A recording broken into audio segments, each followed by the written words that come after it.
Amém, igreja? Quão formoso é os pés daqueles que trazem as boas novas do Senhor. Vamos erguer a nossa mão direita, a mão de autoridade que o Senhor nos deu, e vamos declarar sobre a vida do presbítero todas as bênçãos do céu. Tudo que a sua boca puder profetizar nesta noite sobre a vida do presbítero, eu queria que você profetizasse nesta noite em nome de Jesus. Pai, Senhor, nós te louvamos nesta noite. Senhor, nós te louvamos, Pai, pelo que tu és. Senhor, nesta noite, nos apresentamos a ti, Senhor, como sacrifício vivo em louvor e adoração. Pai, apresentamos aqui, Senhor, o presbítero Deus. Meu Deus, em nome de Jesus de Nazaré, quão formoso és, aqueles que trazem as boas novas do Senhor. Meu Deus, nós queremos, Pai, declarar, Senhor, profetizar sobre a vida, sobre o lar, sobre a família do presbítero. Milhares e milhares de vezes mais, Senhor, aquilo que o Senhor, Pai, trouxe ao coração dele para falarmos esta noite. Senhor, usa esse homem poderosamente neste lugar. Usa-o, Senhor, Espírito de Deus. Dê a liberdade, Espírito de Deus, sobre a vida deste homem.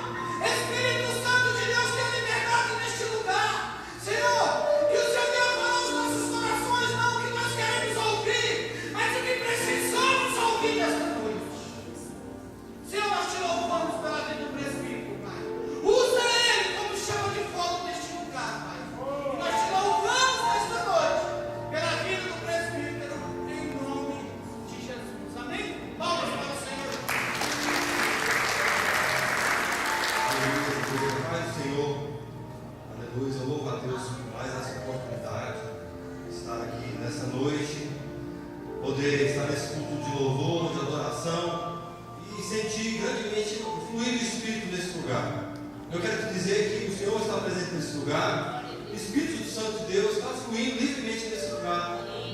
E a Bíblia, a palavra de Deus nos diz que cremos, do seu interior fluirão rios de água viva. E quando nós somos cheios do Espírito Santo de Deus, do nosso interior fluem rios de água viva.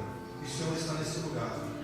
Eu creio que o Senhor tem usado o louvor, tem usado a ministração da direção do culto para falar conosco também. E eu já tenho recebido aqui nessa noite. Por isso eu louvo e exalto ao Senhor pela misericórdia dele. Amados, nessa noite o Senhor trouxe uma palavra diferenciada para nós, porque eu orava ao Senhor, pedi uma direção e recebi essa palavra para ser compartilhada nessa noite. No livro de Romanos, capítulo 8, 17, se eu não me engano, está escrito lá que se somos filhos de Deus, nós somos herdeiros e co-herdeiros em Cristo. Quem aqui é herdeiro de Deus e co-herdeiro em Cristo? Você tem parte da herança com o Senhor Jesus. Nós temos parte de uma herança. Amém? E a palavra que eu quero trazer nessa noite é relacionada a isso, relacionado à herança. Aquilo que o Senhor tem para mim e para você por herança. E se você puder, abra a sua Bíblia aí nessa noite, no livro de Hebreus, capítulo 5, versículo 13. Vamos ler a palavra de Deus.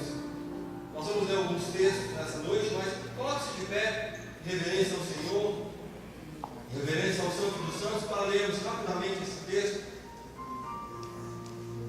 Fala sobre crescimento espiritual, sobre entender a palavra de Deus, sobre conhecer a palavra da justiça. Diz assim: quem se alimenta de leite ainda é criança e não tem experiência no ensino da justiça. Vou ler novamente. Quem se alimenta de leite ainda é criança e não tem experiência no ensino da justiça. Pode se sentar. Queridos, essa palavra é muito clara. Ali quando foi dada essa palavra, nos dias de hoje é muito simples entendermos a diferença entre uma criança, o crescimento de uma criança, a adquirindo maturidade no seu crescimento no mundo natural. O crescimento de uma criança no mundo natural é muito fácil de se perceber. Quando você tem um filho, você percebe todas as fases dele, desde a fase de colo, a fase do engatinhar, a fase do andar, a fase do falar, a fase do entender, depois vem a juventude, a adolescência e logo vem a maturidade. Mas esse texto refere-se claramente ao mundo espiritual. Nós, quando conhecemos a palavra da verdade, a palavra de justiça, a palavra de Deus, nós nos apaixonamos por essa palavra, nós nos apaixonamos por esse Senhor, nós nos apaixonamos por essas verdades e nos entregamos genuinamente.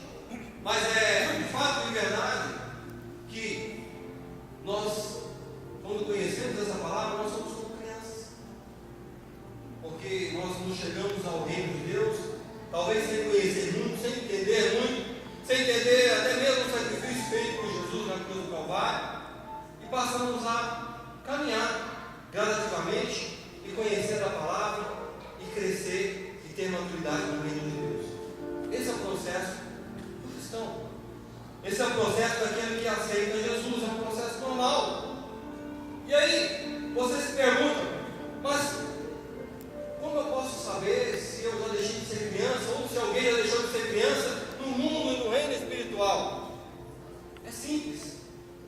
Aquele que deixou de ser criança é aquele que entende a doutrina da justiça, entende a palavra da justiça, entende que você recebeu algo de graça do Senhor, você recebeu o dom de Deus, você recebeu justiça de Deus na cruz do Calvário na sua vida, e não é de você mesmo isso. Você é justificado não pelo que você faz, mas pelo que alguém fez por você. Essa é a diferença entre o que é criança no reino de Deus e o que é maduro no reino de Deus. Mas nós vamos avançar nesse sentido, entendendo que o crescimento e essa justiça que nos é dada não é pelo seu esforço próprio, não é pela a sua qualidade própria, não é pelo aquilo que você tem em você e pelo que você faz. E tudo nos é dado através da fé. Nós recebemos e nós tomamos posse através da fé.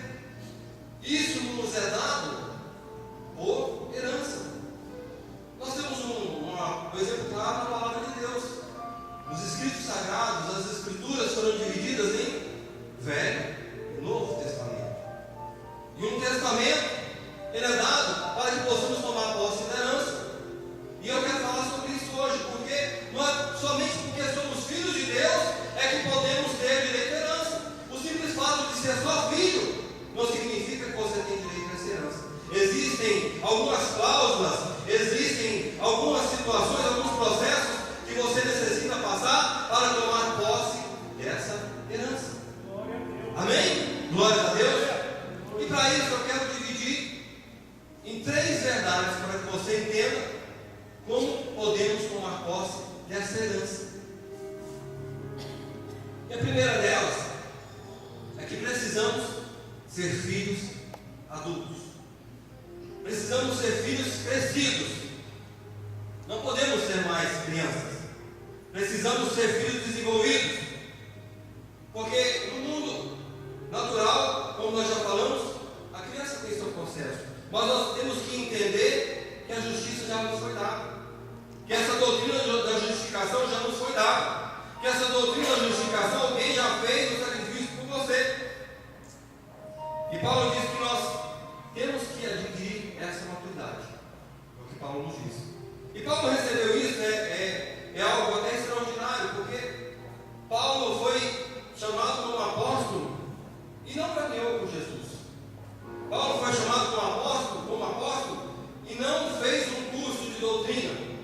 Paulo foi chamado pelo próprio Jesus para ser apóstolo e pregava essa verdade. E conhecia dessa verdade. Essa justiça foi imputada, foi colocada dentro do coração de Paulo, quando ele foi chamado por Jesus. Quantos creem nessa palavra? Dê glória a Deus. A justiça ela não é feita por você, mas ela é um dom gratuito de Deus. Amém? Então,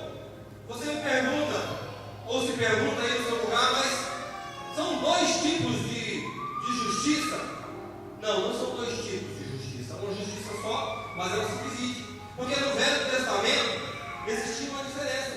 No Velho Testamento dependia do seu comportamento, dependia do seu esforço próprio, dependia da sua conduta.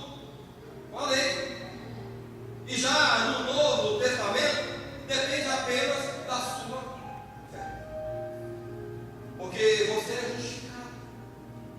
Não que você não tenha que ter uma conduta perfeita, uma conduta elevada diante do Senhor, mas se você usa a sua fé no Senhor Jesus, naquilo que você crê, no sacrifício de Jesus, a sua conduta vai ser uma conduta conforme a vontade de Deus. Então, existe só uma justiça. Existe só um tipo de justiça, mas dividido entre o Velho e o Novo Testamento. Amém. Glória a Deus. Então, o comportamento importa no Velho Testamento, e no Novo Testamento o que importa é a sua fé, porque o que vai fluir de você é correto. No livro de Romanos, capítulo 5, versículo 19, diz assim: porque pela desobediência de um só homem, muitos foram feitos pecadores. Vamos entender esse texto? Quem era esse homem? Esse homem era Adão. Porque pela desobediência de um só homem, muitos foram feitos pecadores. A Bíblia fala aqui que muitos foram feitos. Por que não foram todos que foram feitos pecadores? Porque Jesus veio a essa terra como um homem que não teve pecado. Então, ele não entra nessa situação. Não foram muitos, são todos. Jesus estava excluído dessa situação. Então, nós vemos aqui que por um homem somente nós nos tornamos pecadores. E aí você, nessa noite, se pergunta: quando é que você foi feito pecador? Você já nasceu pecador. O pecado é uma herança dada através de um só homem, através de Adão. Quando Adão pecou lá no Éden, o pecado foi passado de geração em geração. Então, a criancinha que nasce hoje, ela já nasce com a semente do pecado dentro do coração dela. Isso foi colocado já desde Adão. Nós adquirimos isso na nossa própria genética. Porque muitos não entendem e até acreditam que o pecado na nossa vida só entra quando você comete o seu primeiro pecado quando criança.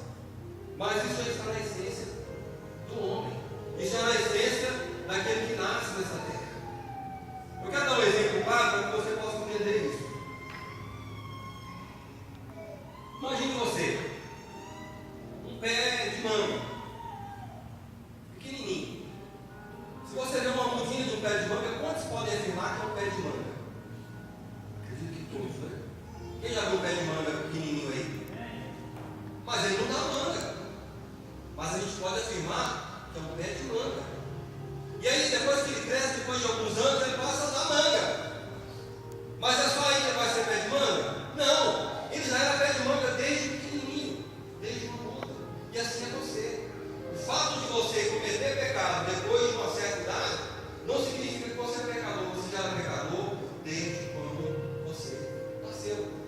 Então, a comparação com o pé de manga é nesse sentido que você não é um pé de manga, mas você é um homem e mulher que tem pecado recebido na sua genética. Amém? E aí, se nós analisarmos o contexto dessa primeira parte do texto, que tem a segunda parte ainda, é algo que nós podemos até considerar injusto. Olha, pois Adão lá no Éden, há tanto tempo atrás, inconsequentemente, peca, desobedece ao Senhor, desobedece à lei lá no jardim, e eu hoje estou pagando pato por isso. Eu hoje tenho que trabalhar, a mulher hoje tem que dar à luz com dores. Parece que isso não é justo. Quantos aí já se perguntaram isso no seu coração e até mesmo tiveram um pinguinho de revolta no coração? Eu acredito que isso passou dentro da sua cabeça. Por que Adão fez isso comigo?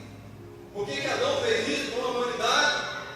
Mas eu quero te dizer que esse princípio é um princípio que existe aqui nele. Eu tinha essa ideia também, essa percepção no meu coração. E um exemplo até que aconteceu uns anos atrás. Eu servi o exército muitos anos, e assim que eu entrei, aconteceu várias situações, e uma delas participou. E era algo que eu enxergava como injusto, como essa referência do texto. Nós tínhamos lá um período de os que são mais antigos aqui, serviram no exército, muitos anos. Quando você entrava, você ficava muitos dias dentro do quartel preso, no regime de internato. Eu fiquei 30 dias. E nesse período, nós recebíamos visitas dos familiares no fim de semana.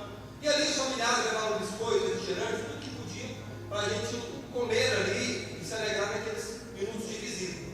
E a orientação lá dos oficiais que cuidavam do pelotão: olha, vai ter visita, mas não queremos que nada saia aqui da praça para os alojamentos, é proibido. E aí teve uma visita um dia e um dos colegas levou um pacote de biscoito para o armário e colocou lá. Os mais espertos sabiam como contornar essa situação, ou liam, ou guardavam em outros lugares. E o desavisado foi e colocou esse biscoito dentro do armário. Quando chegou a noite, o oficial chegou para fazer a revista, abriu os armários, encontrou um biscoito no armário desse infeliz lá e falou: muito bem, desobedeceram a ordem, descumpriram a lei, então todos vão pagar o preço. Aí todos reclamaram, mas não, e tem mais.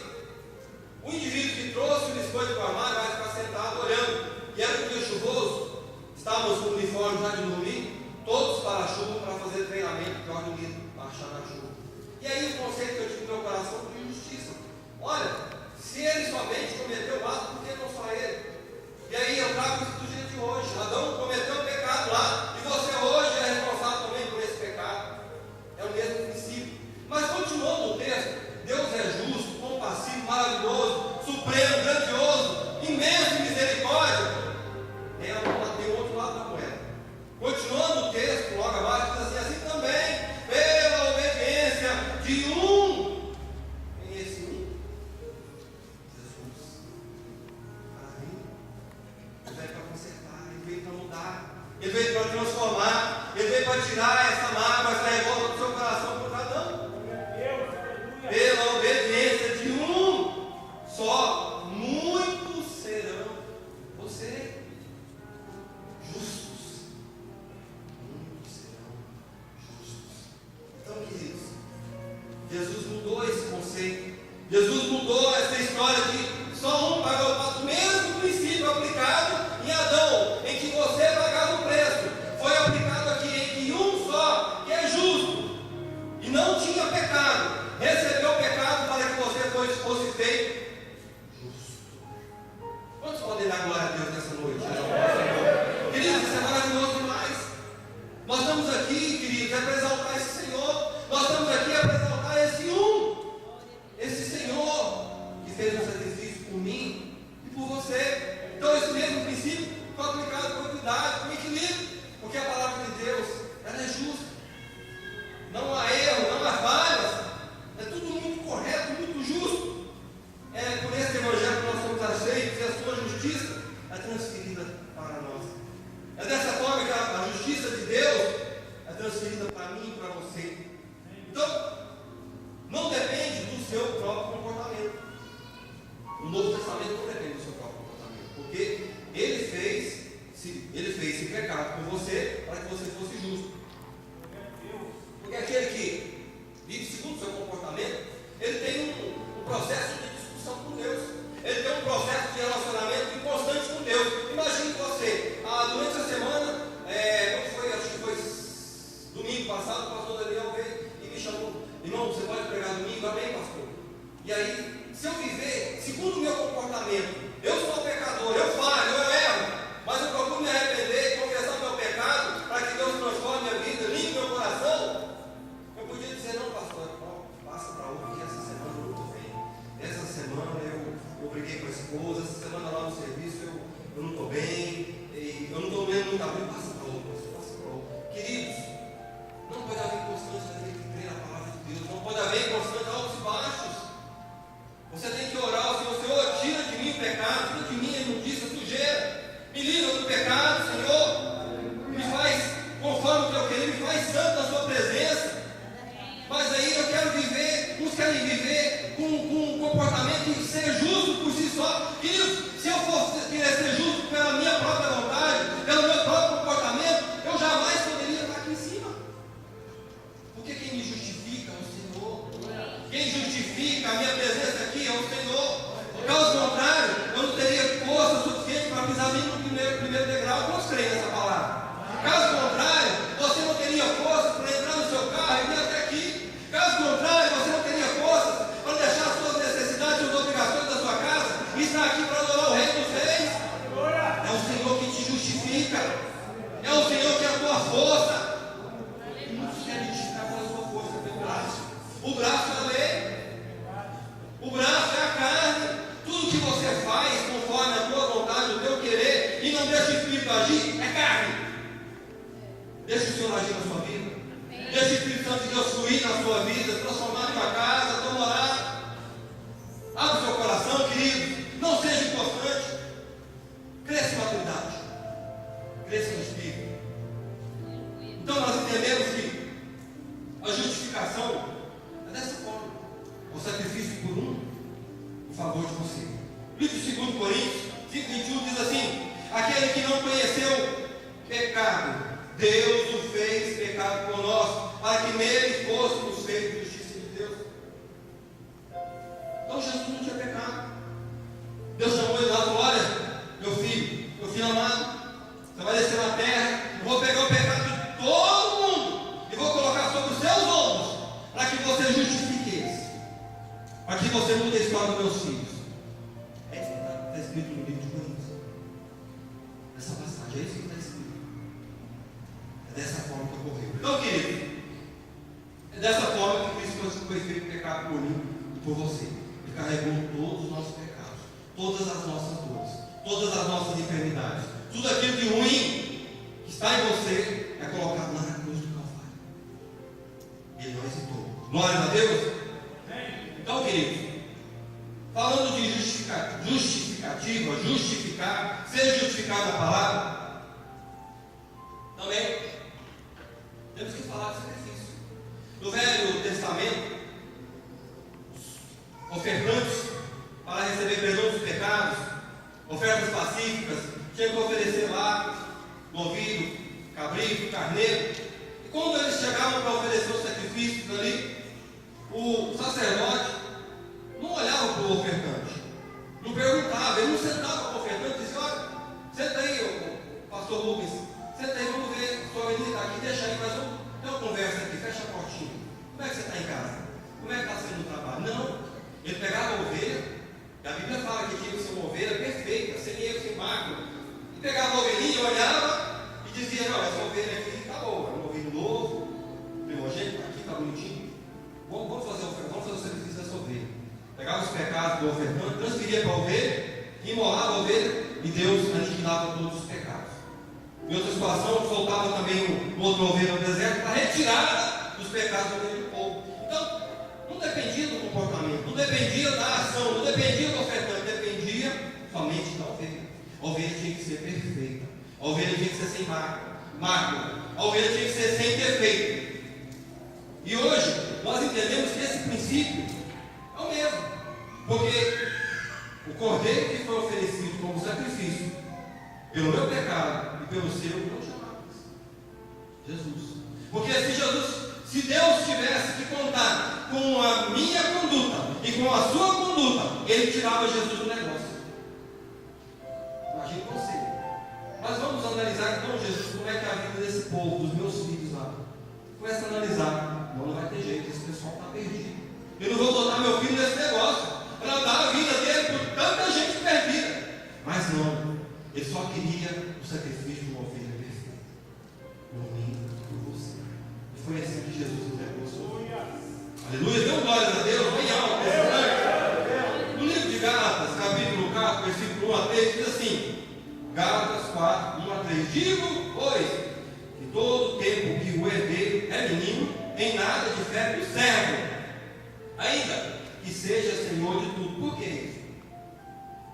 Falando de Jesus. Vou ler de novo. Digo, pois, que todo o tempo que o herdeiro é menino, em nada difere do servo. E outra tradução fala escravo, ainda que seja Senhor de tudo. Queridos, você que tem filho pequeno, você deve ter carro, talvez não tenha muitas posses, mas tem carro, tem uma casa, tem uma chácara. Diga para mim, o seu filho menor de idade, pequeno, pode dirigir o seu carro? O seu filho pequeno pode, do irmão branco, tem uma chácara, pode pegar o barco e ir para o meio do lago. Seu filho pequeno pode ir lá na conta do banco, pegar seu cartão e tirar o dinheiro e movimentar. Então, essa palavra aqui, do apóstolo, quer dizer o seguinte: que aquele que não tem maturidade espiritual, aquele que ainda é criança no reino de Deus, não pode usufruir plenamente das coisas do Espírito. Não que ele seja escravo, mas o escravo, o empregado, usufrui do conforto da sua casa, o empregado usufrui do conforto do seu lar, o empregado viaja com você, o empregado vai para o clube com você, não vai. Então o que o apóstolo quer dizer é que nós temos que crescer em maturidade, para que possamos tomar posse da herança do Senhor. Continuando o texto, mas lá debaixo, no mesmo texto, versículo 2 diz assim: mas está debaixo de tutores e curadores, até o tempo determinado pelo Pai. Então, enquanto ele não crescer, enquanto ele não tiver maturidade, ele não está liberado para usufruir das coisas celestiais do reino de Deus. Cresça em maturidade, cresça no reino de Deus, receba. Versículo 3: assim também nós, quando éramos meninos, estávamos reduzidos à servidão. Lei, quando estávamos debaixo da lei, debaixo dos primeiros rudimentos do mundo, que é a lei de Moisés. Então, cresça em maturidade, receba do Senhor nessa noite. A lei, falando de lei, a lei foi criada para quê? Você crê aí que a lei foi criada para você? A lei foi criada para mim, não. Porque eu sou justo, sou justificado pelo Senhor. Aleluia. Quer que eu dê um exemplo? Moisés, se você chegar num recinto e tiver escrito lá, proibido fumar, serve para você? Irmão, proibido matar, serve para você?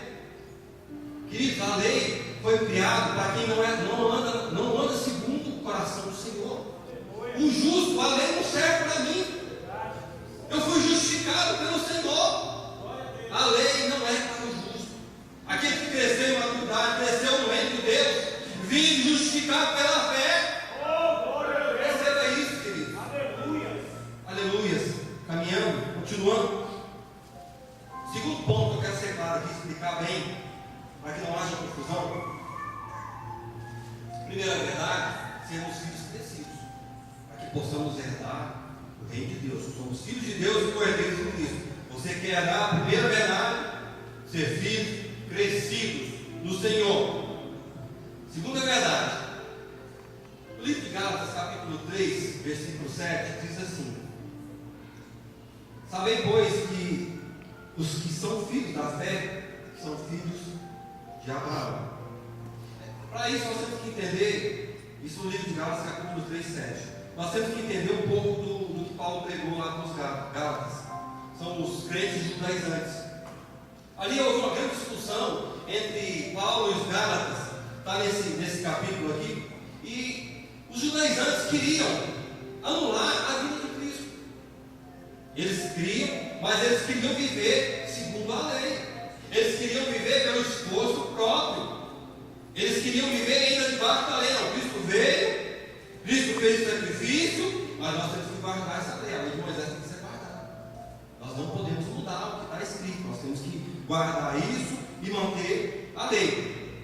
Então eles anulavam o sacrifício de Jesus, porque o que Paulo queria dizer é que a lei não salva ninguém. Nós somos justificados pela fé, mas se você viver só de acordo com a lei, você não tem salvação, porque o justo vive pela fé. E aí, os judaizantes não concordavam com ele. Eles afirmavam que essa questão era uma questão comportamental, de comportamento. Aí Paulo diz assim: mas eu quero dizer que Abraão viveu 430 anos antes da lei e ele foi justificado. Por que ele foi justificado? Porque em Gênesis 15 Deus chama Abraão para fora da tenda e fala assim: Abraão, olha as estrelas do céu, e essa é a sua descendência que eu vou te dar. Essa é a descendência que eu vou te dar. E a Bíblia fala que Abraão creu, e isso lhe foi imputado por justiça. Então, Paulo diz que 400 antes da lei, 400 anos antes da lei chegar, Abraão recebeu justiça de Deus, porque creu. E hoje, nós cremos e nós somos justificados pela fé. E chegou nesse ponto. E a segunda verdade que eu quero dizer é que nós temos que ser filhos da mesma mãe. Isso soa estranho, né? Aí você pode até cogitar no seu coração aí, Maria? Não estou falando nada de Maria, não tem nada a ver com isso. Nós vamos chegar no ponto. Abraão recebeu a promessa, creu e foi imputado por justiça. E aí, naquele instante, os judaizantes dizem: não, tudo bem, nós entendemos que nós somos filhos de Abraão, isso está claro. O Velho Testamento está muito claro. E nessa discussão com Paulo, nós entendemos, então nós somos filhos de Abraão, Paulo, e está tudo certo. E Paulo fala: olha, eu sei que vocês são filhos de Abraão, mas o que importa não é ser filho, mas o que importa é se você é filho de qual mulher. Porque Abraão teve filho com duas mulheres. Abraão teve filho com uma mulher que era escrava e com uma mulher que era livre. Você é filho de qual mãe? E ele derrubou todas as teses dos judaizantes naquele instante. Porque Abraão teve filho com Agar e teve filho com Sara. E Agar era escrava e Sara era livre. E esse é o contexto da segunda verdade.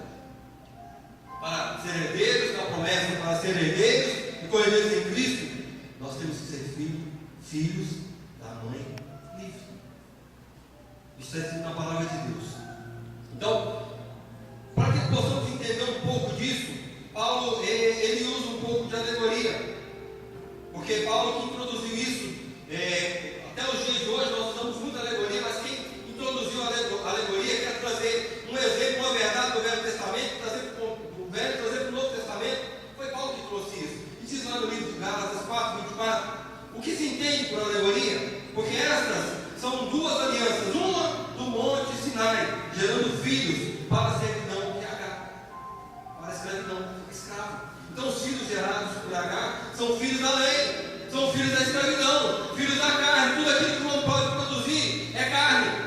A promessa de Abraão foi que Deus daria o melhor para ele, daria o filho. Mas aí Abraão quis dar uma ajudinha para Deus, Abraão e Sara, e foi lá e produziu o milagre através da carne, e nasceu o filho através da escrava. E a Bíblia fala que o significado de Sara simboliza a graça. O que Deus pode fazer por você, o que Deus pode fazer na sua vida, porque Sara era livre. Então o que é filho da escrava vive na lei, e o que é filho de Sara vive na graça, e é justificado pela fé. Essa é a palavra dada pelo apóstolo Paulo para os judaizantes lá no livro de Gálatas. E ainda no livro de Gênesis diz assim, 21:10: e disse a Abraão: ponha fora esta serva e seu filho. Eu quero ler esse texto porque eu quero destacar algo. A palavra de Deus traz esse contexto até os dias de hoje.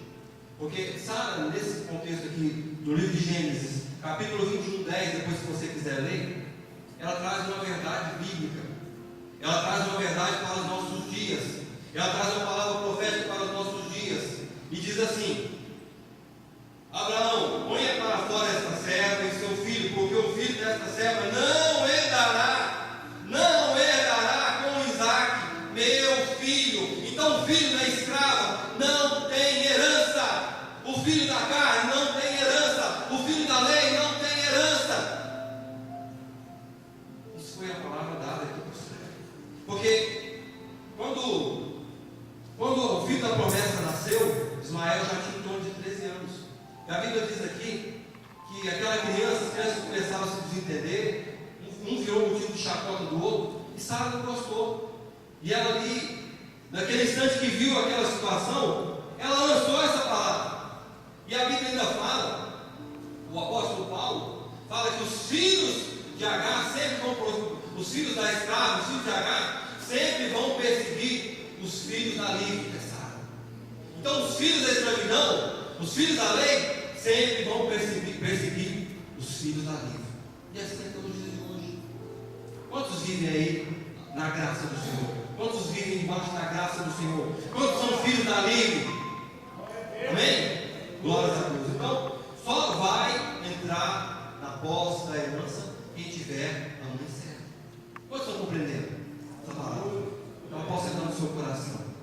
Aleluia, glórias a Deus. Então, queridos, viver na graça ou na lei? Qual nós vamos escolher? A lei é boa, a lei é dada por Deus, queridos. Eu quero que você entenda que a lei é boa, a lei é criada por Deus. O único que pode cumprir a lei é Deus. O único que pode cumprir a lei é quem criou a lei, que é Deus.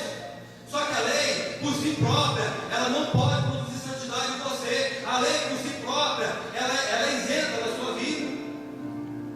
A lei é algo que você tem que pegar e usar ela, mas ela, por si própria, ela não tem força nenhuma para mudar a sua vida.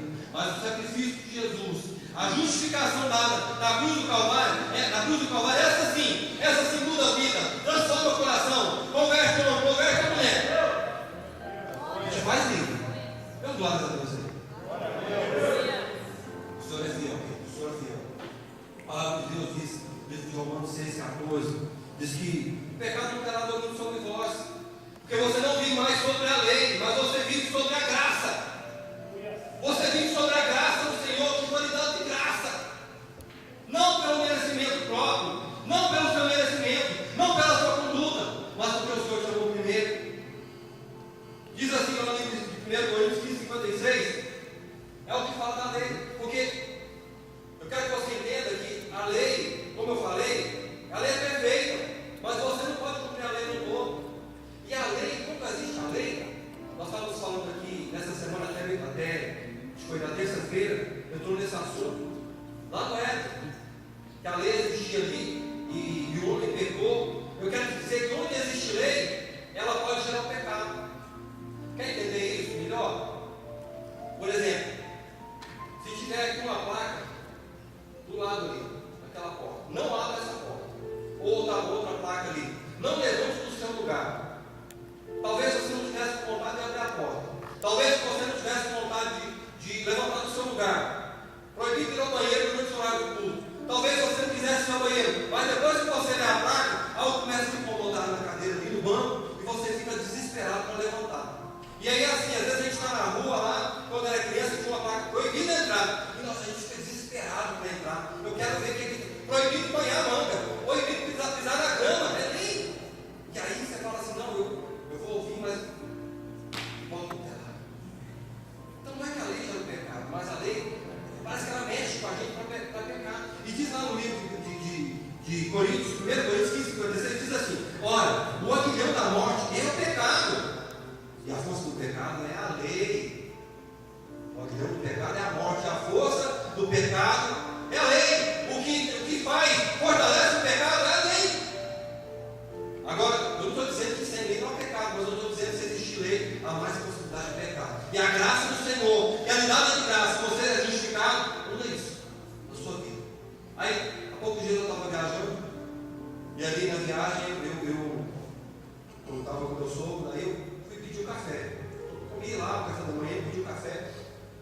E aí, eu saí com a comandazinha, e a mulher não notou, ela me deu o café com as costas. Aí eu sentei, e aí a lei ali é o seguinte: comeu, anota e paga. A lei é essa. Você entra num restaurante desse, posto pela escada, anota na comanda e paga. E eu sentei, mas ela não anotou. E eu podia ir embora. Não é? Eu não sou o santo, mas aqui mexeu no meu coração. Com esse café eu não posso, eu tenho que pagar. Eu fico calado, não fico. Não, eu falei que eu sou cara, não anotou, eu vou ter que ir lá. Eu vou ter que ir. A lei aqui é essa. Mexeu no meu coração, coisa simples, queridos. Um café, 50 centavos, R$1. Eu levantei e fui lá. Falei, moça, você não anotou meu café. Ele falou, não, caminhoneiro aqui não paga. Outra possibilidade do pecado entrar. E eu pensei, dirigi no caminhão, aí eu pensei, mas eu não tenho caminhão. Eu não sou caminhoneiro. Aí, moça, eu não tenho caminhão, eu sou caminhoneiro. Eu as costas não pegou. Então, queridos, a lei é isso. A lei, eu tive essa oportunidade, mas a graça que foi me dada, a justiça que foi me dada na cruz do Calvário, evitou o pecado. É uma coisa simples. Quem ia ver, ninguém ia saber, mas eu e Deus estavam presenciando naquele momento. O Espírito Santo de Deus vai lá, manda notar que você vai pagar. E eu fui e anotei. Então, queridos, essa é a diferença da lei e da graça do Senhor da justiça. Paulo conclui no finalzinho lá, dizendo assim, Gálatas capítulo 4, 31, dizendo assim: de maneira que, irmãos, somos filhos, não da escravo, mas da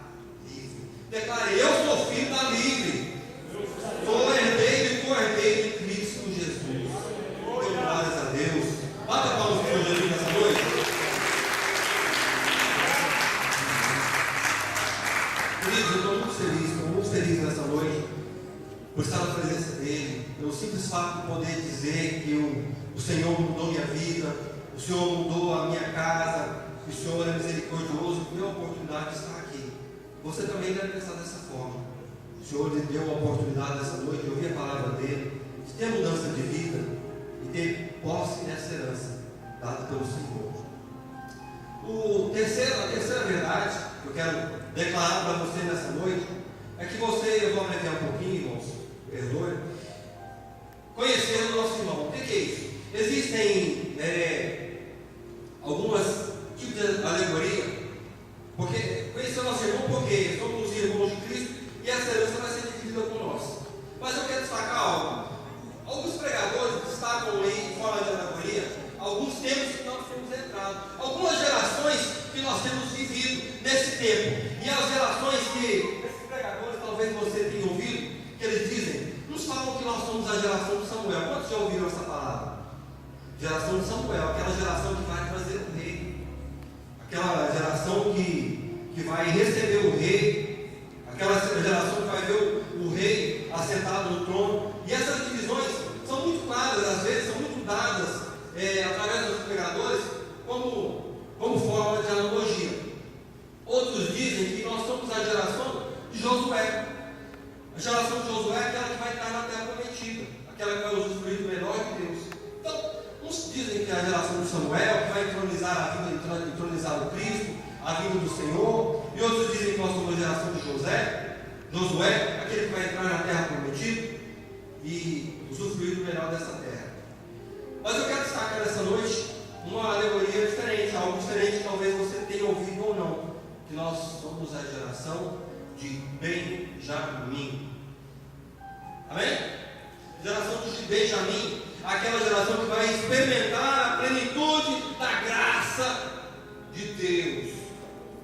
Mas para isso nós temos que entender quem foi Benjamim. Quantos sabem quem foi Benjamim? Queridos, Benjamim foi um dos filhos de Jacó. Jacó teve duas mulheres, concubinas e servas. Teve filhos com Lia, 10 filhos, entre escravas e concubinas, e teve 2 filhos com Raquel. Um dos filhos era Benjamim, o filho mais novo de Jacó. E eu quero que você entenda que existe aí uma diferença entre esses filhos. Entendendo primeiro a parte da mãe. Vamos falar das mulheres. Lia que deu à luz aí a alguns filhos com as suas escravas, tem um significado para o seu nome. O significado para o nome de Lia, da palavra de Deus, significa olhos tristes, cansada, pesada, como se fosse um fardo. Talvez isso ocorreu também pela quantidade dos filhos, mas o que dá a entender é que Lia representa de certa forma a lei, a escravidão, não que ela era escrava e nem que vivia na lei. E por outro lado, Raquel.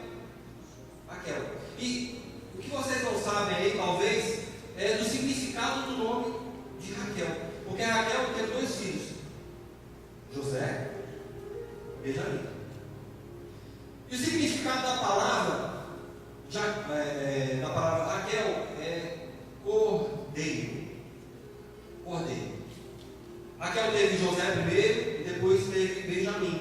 E quando Raquel teve Benjamim, no momento em que ela dá à luz, ela teve complicações do seu parto, mas a parteira ali diz: não, o filho vai nascer. E pouco antes dela nascer, ela começa a se desfalecer.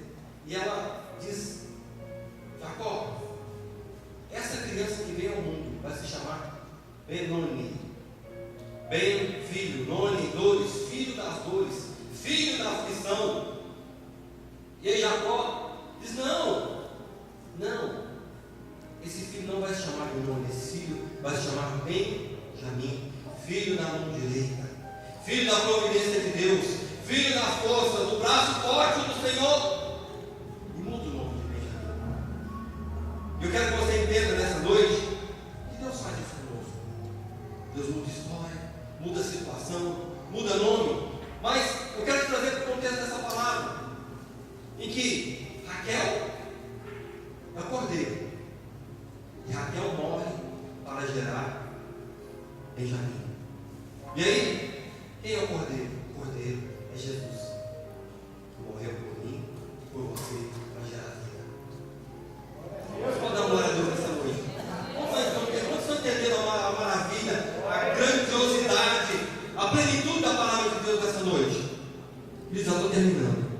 queridos, Raquel tem os 2 filhos, nós entendemos.